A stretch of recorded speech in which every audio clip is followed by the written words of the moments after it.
we waited, and the decision was handed down. And I was thinking to myself, you call that a decision? Nothing personal against Judgement, but once again, I don't even think that was a slap on the wrist. I truly felt at that moment, and I had been feeling this way for a long time, that the president-elect just has not been held accountable. Just not.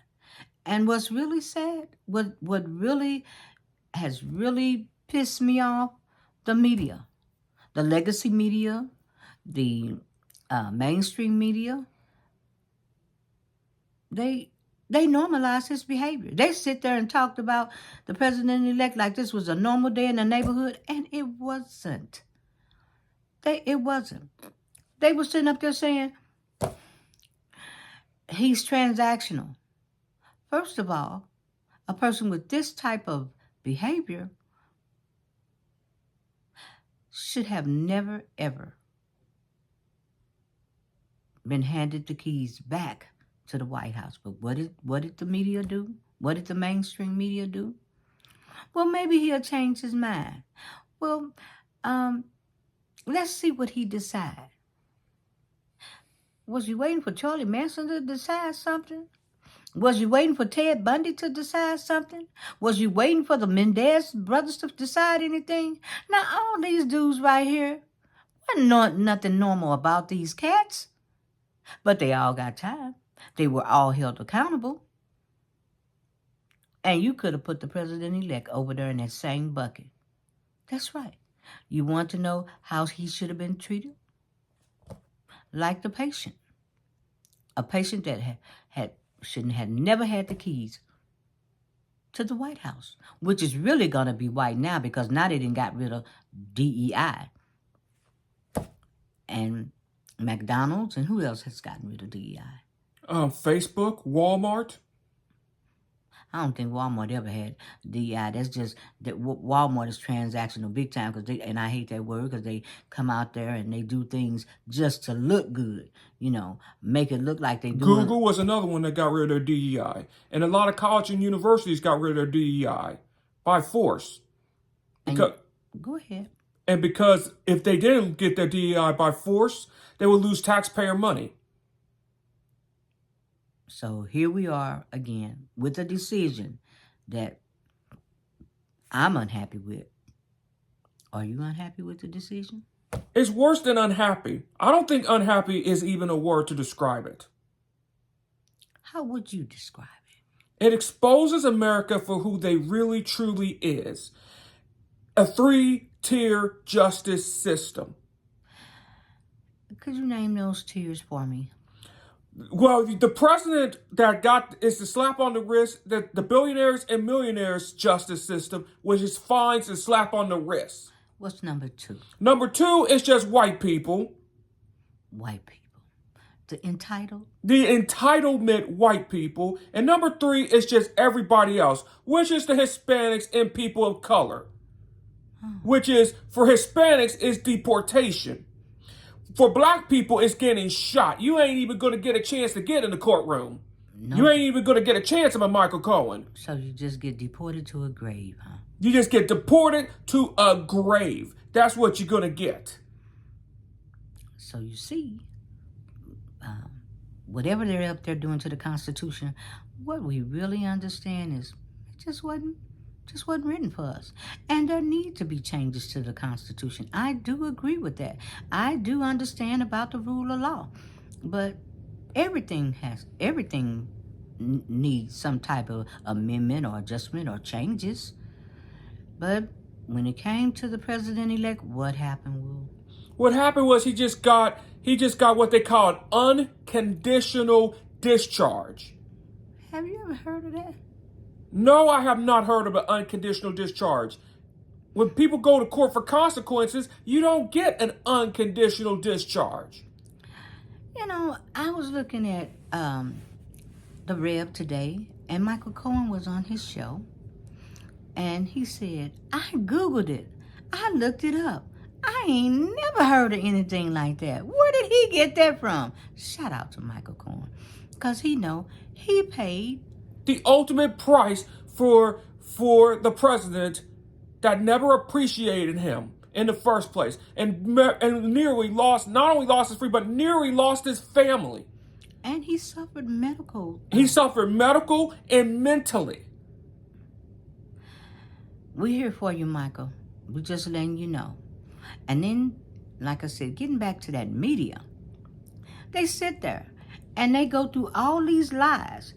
And like we've shown it from well, it's been so many lies we ain't got all that kind of space on the video to cover all the lies that were told during this time. But to see Mark Zuckerberg crawling around on his knees, needing extra knee pads, it's sad. It is really sad. And what's really sad, it's these the people that you want to role model after. Now, these people got a lot of money. And you got to think. We need to stop. And people like that is the reason why that your parents are your role models and yourself are role models. We need to stop looking for outside role models to begin with. And we got to call a spade because we can't just be going off this disinformation. It is a lie. It's a lie. And that's another word we need to ban. Misinformation and disinformation. Truth is truth, lies are lies. And we need to get rid of that word normal because, see, coming in, of course, you want to blame everybody for the president-elect's troubles. No. And everybody wants to say, well, Biden, his mental acuity. Or he was aging gracefully. And normally, and especially in the United States, it normally happens, which that's another time for another day about aging conversation, about aging and mental decline and things like that. It doesn't have to be that way. That's another time for another video. Thanks, Food. But anywho, what we have to say on that note, now you got a president-elect coming in, and now he's old. And ain't nobody saying nothing. Oh, it just seemed normal, right? It's normal that you got a felon as president. Yeah. And we're the laughing stock of the world. Worse than a laughing stock. You even got some people like Denmark defending Greenland against us, our allies. And then what the president's going to do was also try to invade Panama. My God, these are our allies. Do you know isolation is the kiss of death? Can't these people get on the news and say, hey, look, these are our allies. And look, press, you can't be doing that because, oh, well, he wanted to, because like you say, this is his whole thing. Separate, never equal, but separate everybody, total chaos, outside causing total confusion, while the people on the inside reporting it like, oh, that's what he's supposed to do. And asking the dumbest ass questions I ever seen in my life. I just want to tell you all. We're just like another Germany, like pre-Germany, before the rise of Adolf Hitler. That's what we are. We're another Panzerov. That's what we are. We're another Duterte. That's what we're going. Well, you know what? They're going to learn, because now they found out that this is somebody that couldn't be controlled, that never had any treatment. And just to let everybody know that's disappointed like me, and I get the opportunity. I'm beyond disappointed. I get the opportunity, or my family gets the opportunity, to look at it in a total different perspective from the opposite end. Now, you looked at all these billionaires, and they had all this money. And not all billionaires are equal, but these billionaires right there, they're the most untrusted billionaires I ever seen in my lifetime. Disgusting billionaires. They don't deserve it. But, you know, some of those billionaires live in California, too. And if they want to do anything productive, why come they can't take their money and, you know, straighten up California? They're not, because they're selfish, because California don't play with that behavior. California has that third European type mentality. And California is the 7th largest economy in the world. You know, everybody's out there wanting to grab the bag. I got to get the bag. Is this what it come to? You get the bag and this is how you react? You want to go around hurting everybody? You got your bag. You won the election. You won the trial. You got control of the house, and you're still unhappy, and people want to aspire to be like you. So that's another thing we need to stop worshiping billionaires. Stop worshiping these people and have respect for yourself.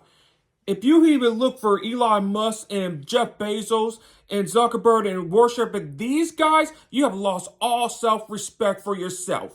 They lost self-respect for themselves because you would think that they had all this money that they would have They have no common sense. well, you would think that they would be able to, help other people instead of making everybody else's life miserable. If you want to come in with a president that's giving you a gold economy, and you want to sit up and destroy it, what kind of crap is that? And I want the Democrats to understand something. Get that toilet paper out. I don't care what you write on before this man go out, and whatever he says that he's done to really help our world, please repeat that over and over, because if you don't, who's going to claim it? It's going to be the president-elect, now the president. It's Biden that did it.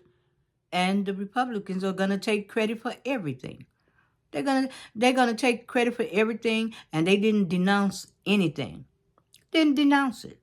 And I'm trying to think, how can you sit at the table? How can you even sit at the table and trust somebody that's then lied like this? You shouldn't even be at the table with a liar to begin with. There should be no conversation whatsoever. But like I said, the news is over there, and they reporting it like, yeah, any day now he's gonna change. He's never gonna change. And he's gonna come after you, and he's gonna put you in prison. You know what? The thing is, you expected him to do something that he couldn't do. And we've been saying it all the time. You couldn't handle that behavior. You didn't, most people coming in have never witnessed this type of behavior. They haven't lived around this. They don't know what to do, how to handle this person. But it was plain as the nose on your face. First of all, you had to stop lying about the behavior. You should have never normalized the behavior. That was the biggest problem. You sit up and saw this man do things, and you just went along with it. And you knew that this is nothing that we do every day. You never addressed it, and you played the game. You got on your podcast and your news, and you played it up like, okay. For ratings and greed. Subscriptions or whatever. And I got to give a shout out to the other side of the spectrum, which is Midas Touch. Many of the young people over there, from Brian Tyler Cone to Luke to Adam Mockner. It's so many people over there that we call out their names. And like I said, I get mad about a community that doesn't want to share these wonderful videos of the truth. Jesse Waters. But this not the Jesse Waters. That's what we said. Jesse Waters. No, just the black Jesse Waters. Yeah, make sure you because it's two Jesse Waters, and we want to get the right Jesse Waters. The Reese Waters, yeah, it's Reese. Reese Waters. You keep saying Jesse. It's not. It's Reese Waters. Well, Reese Waters. Yeah, because they probably say, did he say Jesse? No. Well, that's just like on the last video. What did I do? I said flying the flag upside down, and it wasn't supposed to be upside down. It was supposed to be at half staff. But and I made that error, but that's okay. We make errors. But the biggest error that has been made in history was giving credit to somebody that really, really had serious problems. He's a malignant. He's a felon. You gave to power that's a felon and a malignant narcissist. Well, you know what? Now let's take it to another step. Let's tell them. We got to tell them. When that sentence was handed down, I had to hold my breath. Because one thing about a narcissist, everything is about winning. Winning. And their image. They are VIPs, vanity, image and pride. And when you destroyed that pride, once that Judge Bashan said, I thereby tear you to a felon, that's going to kill, that just killed his spirit right there. You know what he's going to do? What that narcissist is going to do next? He's going to go after Judge Bashan. You know what? We're going to cut. We're not going to say, because they got their list and people study putting people on the list, Hell, we could be on their list. Well, I don't know. But in the meantime, basically, we're saying that it was like calling a narcissist out. And that can be very dangerous because we've witnessed that also. And, in his mind, because he's internal. Just, I don't know why people are running up there kissing the ring. He's internal. He's never going to forget. Right. He's not not going to forget, and he's not going to forgive. He doesn't. That's not what he does. He thinks he's God because he's in his mind. No, he's doing what he do. This is what they don't understand about his behavior. The behavior is never going to change. The behavior is going to get worse. You see him escalating now when he was called out as a felon. Now, the sentence is in his mind. He will judge himself. Not only he will judge himself. This is a life sentence in his mind. People all over the world will look at him because, like I say, as a felon, as they should. And we need to call the president a felon. Well, and we need to say, and Democrats need to say he's a felon. Well, it will be repeated over and over, just like they were repeating malignant narcissists, and they were repeating all these other terms. But this is different. This is really different. And this is something that he really, really didn't want. And everything he carries in his head. He doesn't see the next person. He doesn't see that whatever you're doing is helping him. He's helping himself, only himself. And they said that, and then they'll get right back on the news and treat it like it's just a brush it off. It's not a brush off moment. You got to take what he says seriously, because once you campaign as a fascist, he will govern as a fascist. Well, like I said, there were people that had committed crimes. They paid for the crime, and I don't know, rest in peace, Charlie. But I always use him for an example because Charlie always said he never killed anybody. But you know what? That was called a cult, and everybody went out there and did it for him. Everybody else paid the price for Charlie Manson. Right. And they had to, and California prison had to isolate Charles Manson from influencing other people. So that's all we were saying years ago when we came in and I was doing all this writing. The writing was to say, hey, I'm trying to give you, and I hate that word caveat. Just tell people, word up. I'm giving you a warning. This is a warning. Whatever the situation is, we're trying to warn you about the situation. Because I have girlfriends that say, what is caveat? And we don't want to be sitting on here with no dictionary, But, we'll call these words out. And that was another problem with the Democrats, they messaging, because I think the world of you guys, wordy. And you're intelligent, but you know what? We got people out here, you have to break that down. You have to break it down and let them know.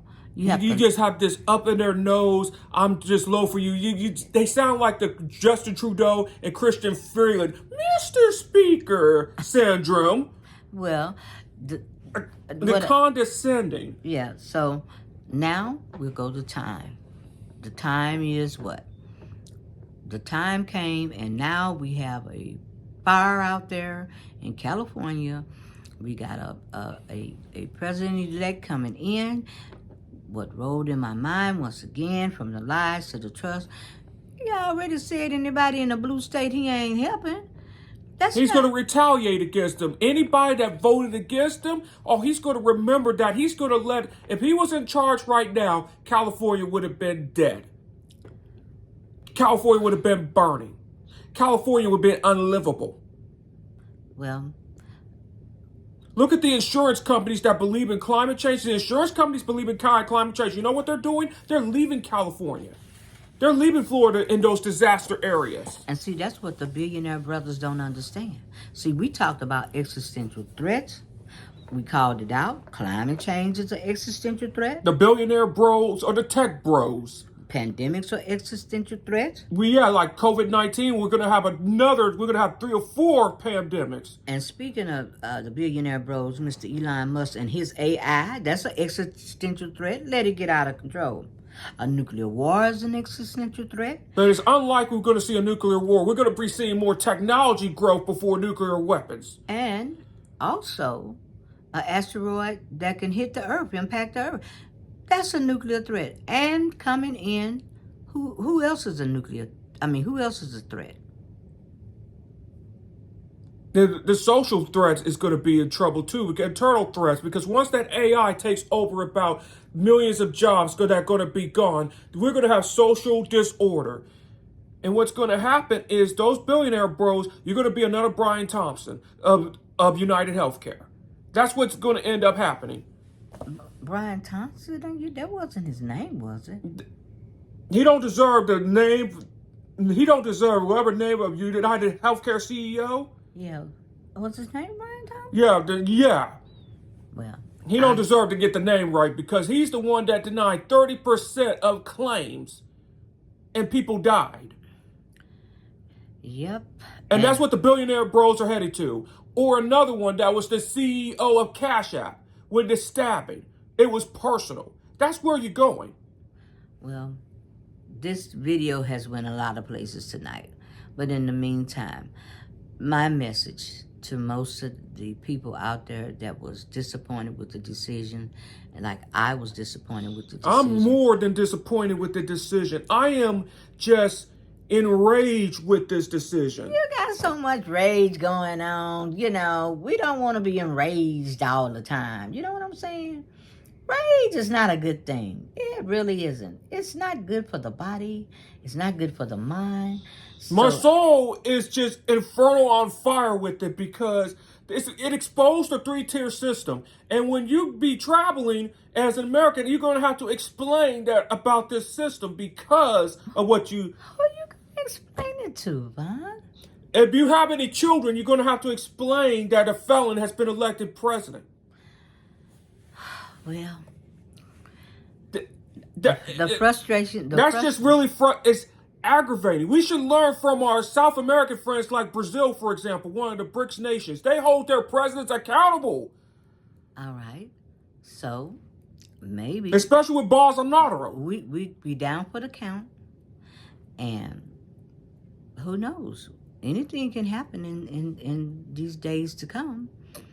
And before we close out this video, I want to say to the Carter family, you have our deepest sympathy and condolences.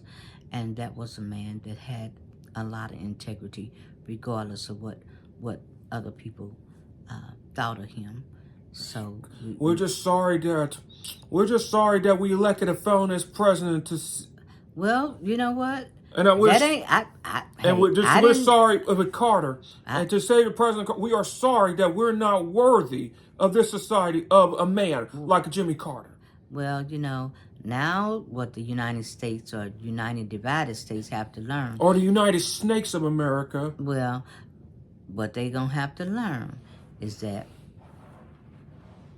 the following, as they say, public service announcement, the following person coming in was never normal. And you blew it, the media blew it, because you treated him like he was normal. And he wasn't. And it's kind of like when you go to school with kids and they come in and they may have certain unique abilities, or you call it disabilities, and it's not even a disability. Our brains are just wired differently. A disability is when you have something and it was taken away from you. Well, that's the true definition of disability. Well, what I'm saying in that effect was the kids in school, they go to school and they separate them out. They sit in a room all day, and then if somebody cuss up, what do? They throw them what? They throw them out of the school and just destroy the education. They don't want them there to begin with. You just might as well just send them to private school if you're going to do that. You might as well just do that. But they're held accountable. The difference is the public is held accountable. Private schools are not held as accountable. But what I'm working on up to this point, from the time you go to school to throughout life, you're held accountable for some of your actions. Now, maybe this is another first time in history you've seen somebody that's never been held accountable. But that's a lost credibility right there. That just really tells you right there that if you do some wrong, like the president in the permission structure, you can be elected president. You can have that You could be a billionaire by doing some wrong. And I want to look in the camera and say to everybody, you could be a person that has... That's if you're white, that is. Black people ain't going to get that same privileges. Or Latinos. Latinos will be deported, and blacks will be deported, all right, deported to the grave. Deported to the bullet. Well, what I'm going to say is to a lot of disappointed people that got this decision handed down and really felt like we waited and waited. No matter how much money this person has had, the type of life he's had, you don't want his mind. You don't really want to be inside his head. You really don't. Another thing we need to stop doing is what people want.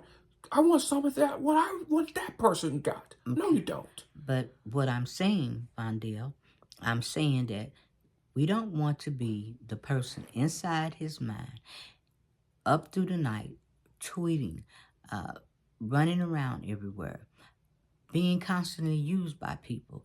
You know, I'd rather be respected for the person that's disliked than somebody like me for being, you know, a jerk or asshole. Or a drug addict. Okay, right.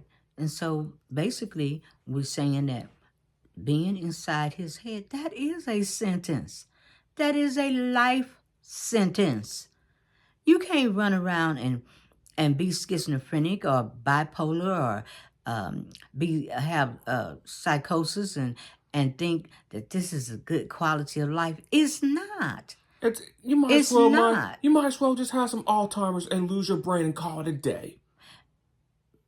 And I'm going to say it again. The sentence has been pronounced. And he has to live out that sentence for the rest of his life. It's not about changing history. There's no history being changed.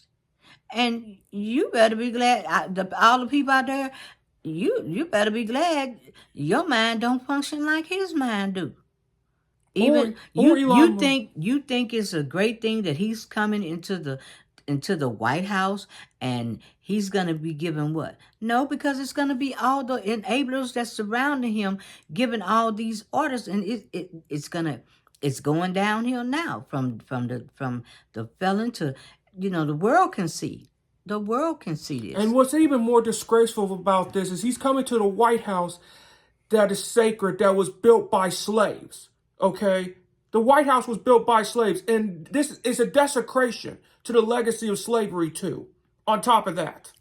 Well, again, what I have to say, and it was all over the place, and I enjoyed it, but what I have to say is, sentence was given. Now, it may not have been the sentence that we wanted to hear, but it was given. And it's a sentence that he has to live with in his head. And before I go, sometimes we have shackles on our feet. But when you have shackles around your mind,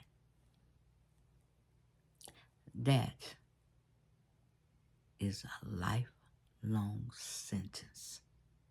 And so on that note, I guess we'll get out of here. And Vondell, thank you for coming over. You're welcome. All right, we're out.